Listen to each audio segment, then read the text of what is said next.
আসসালামু আলাইকুম। আজকে সর্বশেষ সংবাদ জানাবো আমি নুসরাত।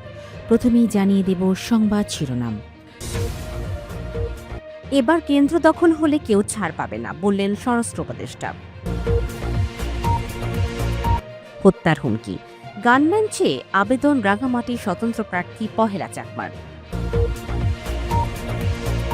নির্বাচিত হলে হামিদুর রহমান আজাদকে মন্ত্রী বানানোর প্রতিশ্রুতি জামাতে আমিরের। যুদ্ধ নিয়ে ভয় নেই, উদ্বেগ তাদের নিয়ে যারা সংঘাত উস্কে দিচ্ছে, বললেন ইরানের পররাষ্ট্রমন্ত্রী। সর্বশেষ জানাবো, নারীদের নিয়ে অবমাননাকর বক্তব্য দিচ্ছে একটি দল, বললেন সালাউদ্দিন। শিরোনাম শুনলেন, এবারে বিস্তারিত। এবার কেন্দ্র দখল হলে কেউ ছাড় পাবে না, বললেন স্বরাষ্ট্র উপদেষ্টা।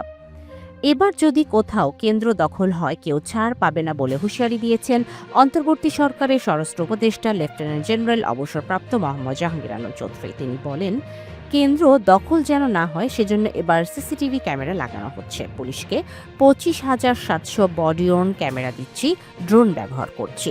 এরপরও যদি কেউ কোনো রকম এদিক সেদিক করতে যায় তাহলে কেউ ছাড় পাবে না। সে ভাই হোক বা বোন হোক, তার ছবি এখান থেকে সরে যাবে। 3 বা 4 দিন পরে হোক, 6 মাসের জন্যই জামিন নিয়ে আসুক, জামিনের পরে হলেও সে ধরা খাবে।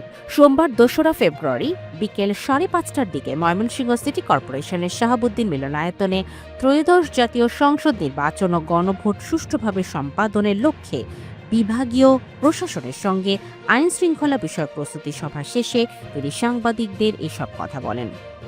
স্বরাষ্ট্র উপদেষ্টা আরও বলেন, আগামী 12 ফেব্রুয়ারি জাতীয় সংসদ নির্বাচন। এই নির্বাচন সংক্রান্ত একটি মতবিনিময় সভা করেছি আমরা। এতে সেনাবাহিনী, বিজেপি সহ আইন শৃঙ্খলা বাহিনীর সবাই ছিল। এতে আমরা বিভিন্ন সমস্যাগুলো আলোচনা করেছি, তাদের প্রস্তুতি নিয়ে আলোচনা করেছি। এতে দেখা গেছে তাদের প্রস্তুতি বেশ ভালো এবং প্রশংসনীয়। তারা জাতিকে একটি ভালো নির্বাচন উপহার দিতে পারবে, এটাই আমাদের বিশ্বাস। সাংবাদিকদের সহযোগিতা কামনা করে তিনি বলেন, ঝিনাইগাতির ঘটনাটি খুবই দুঃখজনক। এ ধরনের ঘটনা যেন আর না ঘটে, এর জন্য যত ধরনের প্রস্তুতি নেওয়া যায় আমরা নিচ্ছি। এর জন্য যারা দায়ী তাদের সবাইকে আইনের আওতায় নিয়ে আসা হবে। তবে এ ধরনের ঘটনার পর জড়িতরা এলাকায় থাকে না, তারা দূরে চলে যায়। এজন্য অনেক ক্ষেত্রে একটু সময় লাগে, তবে তাদের সবাইকেই আইনের আওতায় নিয়ে আসা হবে। হত্যার হুমকি, গানম্যান চেয়ে আবেদন রাঙামাটির স্বতন্ত্র প্রার্থী পহেলা চাকমার। আসন্ন ত্রয়োদশ জাতীয় সংসদ নির্বাচনে রাঙামাটি আসনের একমাত্র স্বতন্ত্র প্রার্থী পহেলা চাকমার নির্বাচনী প্রচারণায় বাধা, হুমকি ও জীবনের নিরাপত্তাহীনতার অভিযোগ করেছেন।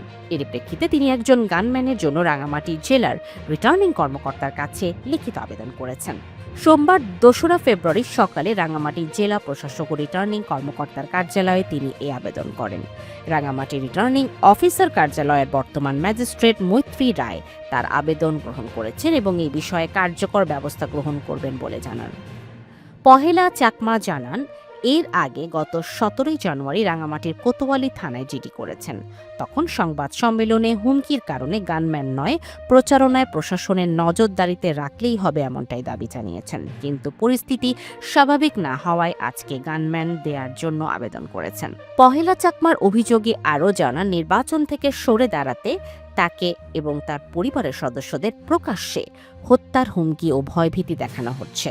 হুমকির কারণে তার স্বাভাবিক নির্বাচনী প্রচারণা মারাত্মকভাবে ব্যাহত হচ্ছে এবং তিনি চরম নিরাপত্তাহীনতায় ভুগছেন। নিজের জীবন ও পরিবারের নিরাপত্তার কথা বিবেচনা করেই তিনি একজন গানম্যান চেয়ে আবেদন করেছেন। তবে কে বা কাহারা তাকে হুমকি দিচ্ছে, কাউকে তিনি চেনেন না। নির্বাচিত হলে হামিদুর রহমান আজাদকে মন্ত্রী বানানোর প্রতিশ্রুতি জামাতে আমিরের। মহেশখালী কুতুবদিয়া থেকে শুধু একজন এমপি পাবে না, ইনশাল্লাহ একজন মন্ত্রী পাবেন। এখন আপনারা 12 ফেব্রুয়ারি এমপি বাছাই করবেন নাকি মন্ত্রী বাছাই করবেন, সিদ্ধান্ত আপনাদের, এমনটাই জানিয়েছেন বাংলাদেশ জামাতে ইসলামের আমির ডক্টর শফিকুর রহমান। সোমবার 2রা ফেব্রুয়ারি বেলা 12টায় কক্সবাজারের মহেশখালী উপজেলার নতুন বাজার সরকারি প্রাথমিক বিদ্যালয় মাঠে নির্বাচনী জনসভায় তিনি এই ঘোষণা দেন। ডক্টর শফিকুর রহমান বলেন, এবার ইনসাফের প্রতীক দাঁড়িপাল্লায় আছে আপনাদের প্রিয় মানুষ। এখান থেকে যিনি নেতৃত্ব দেবেন মহান আল্লাহর উপর ভরসা করে বলে যাই, আমার দিল বলে 12 ফেব্রুয়ারির পরই 13 ফেব্রুয়ারি ইনশাআল্লাহ ইনসাফের দিকে বাংলাদেশ পা বাড়াবে। ভোট চুরি রোধে সবাইকে সজাগ থাকার আহ্বান জানিয়ে জামাতের আমির বলেন, এখন থেকে পাহারাদার হতে হবে, কাউকে ছাড় দেয়া হবে না। জনসভায় কক্সবাজার 2 আসনের জামাতে ইসলামের প্রার্থী হামিদুর রহমান আজাদের হাতে দাঁড়িপাল্লা প্রতীক তুলে দিয়ে জামাতে আমির বলেন, আমরা ডানপন্থী মানুষ, শক্ত করে ধরেন, উঁচু করে ধরেন, জাতির দায়িত্ব নিতে হবে।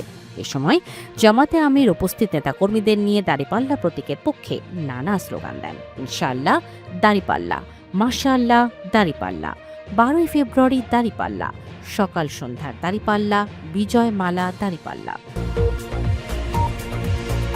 যুদ্ধ নিয়ে ভয় নেই, উদ্বেগ তাদের নিয়ে যারা সংঘাত উস্কে দিচ্ছে, বললেন ইরানের পররাষ্ট্রমন্ত্রী।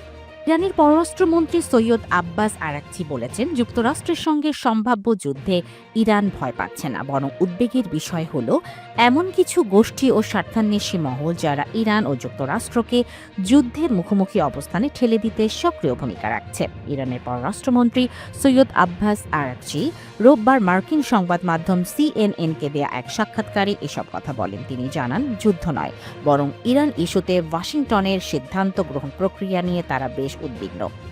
সাক্ষাৎকারে আরাকচি বলেন, আমি যুদ্ধ নিয়ে উদ্বিগ্ন নই, আমার উদ্বেগ হল ইরান বিষয়ে যুক্তরাষ্ট্রের সার্বিক পরিস্থিতি যথাযথভাবে মূল্যায়ন না করে এবং ভুল ও অসম্পূর্ণ তথ্যের উপর নির্ভর করা। এটা নিশ্চিত যে কিছু মহল আছে যারা কেবল নিজেদের স্বার্থে প্রেসিডেন্ট ট্রাম্পকে যুদ্ধের দিকে ঠেলে দিতে চাইছে।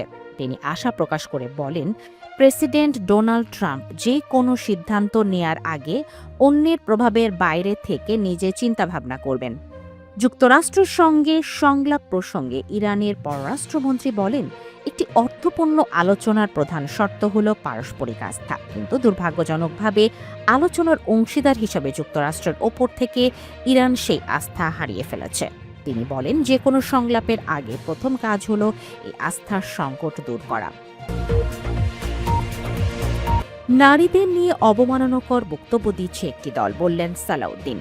বিএনপির স্থায়ী কমিটির সদস্য সালাউদ্দিন আহমেদ বলেছেন, সামাজিক যোগাযোগ মাধ্যমে নারীদের নিয়ে একটি দলের প্রধান অবমাননাকর বক্তব্য দিচ্ছে, আমরা এর প্রতিবাদ জানাই।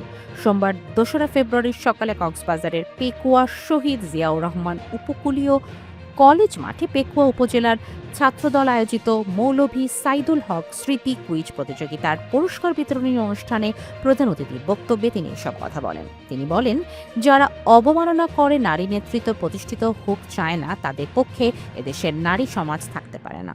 সালাউদ্দিন আহমেদ বলেন, যারা এই অবমাননাকর বক্তব্য দিয়েছে তারা নারীদের ঘরে আবদ্ধ করে রাখতে চায়, কর্মস্থলে যেতে দিতে চায় না। তারা নারীদের কর্মঘণ্টা কমিয়ে দিতে বলেছে এবং নারীদের কর্মসংস্থান যেন না হয় তারা সেটাই চাইছে। সালাউদ্দিন বলেন, এদেশে সাম্য, বৈষম্যহীন ও গণতান্ত্রিক সুবিচারে রাষ্ট্র বিনির্মাণের জন্য মুক্তিযুদ্ধ ও ছাত্র গণঅভ্যুত্থান সংগঠিত হয়েছিল, কিন্তু একটি দল তার বিপরীতে দাঁড়িয়েছে। তিনি বলেন, আমরা জাতীয় সংসদ নির্বাচনে সরাসরি ভোটের জন্য অনেক নারীকে মনোনয়ন দিয়েছি, অথচ ওই দল জাতীয় সংসদে নির্বাচনের জন্য কোনো নারীকে মনোনয়ন দেয়নি। তাদের কর্মকাণ্ডেই বোঝা যায় তারা এদেশের নারী সমাজকে ঘরে আবদ্ধ করে রাখতে চায়। তারা নারীদের অগ্রগতি, প্রগতি, সমৃদ্ধি ও মর্যাদা দিতে চায় না। এগুলো হলো মধ্যযুগীয় ভাবনা। সালাউদ্দিন আহমেদ আরও বলেন, আমাদের দেশের অর্ধেক জনগোষ্ঠী নারী, তেমনি পৃথিবীর প্রায় দেশেও তাই। এই অর্ধেক জনগোষ্ঠীকে পেছনে বা অন্ধকারে ফেলে রেখে কোনো দেশ বা পৃথিবী কখনোই এগিয়ে যেতে পারে না। তাই তিনি 12 ফেব্রুয়ারি ভোটের মাধ্যমে নারী অবমাননার প্রতিবাদ জানাতে আহ্বান জানান। উপস্থিত ছাত্রছাত্রীদের উদ্দেশ্যে সালাউদ্দিন আহমেদ বলেন, দেশনেত্রী বেগম খালেদা জিয়া এদেশের নারী শিক্ষার প্রসারে অবৈতনিক শিক্ষা ব্যবস্থা চালু করেছিলেন।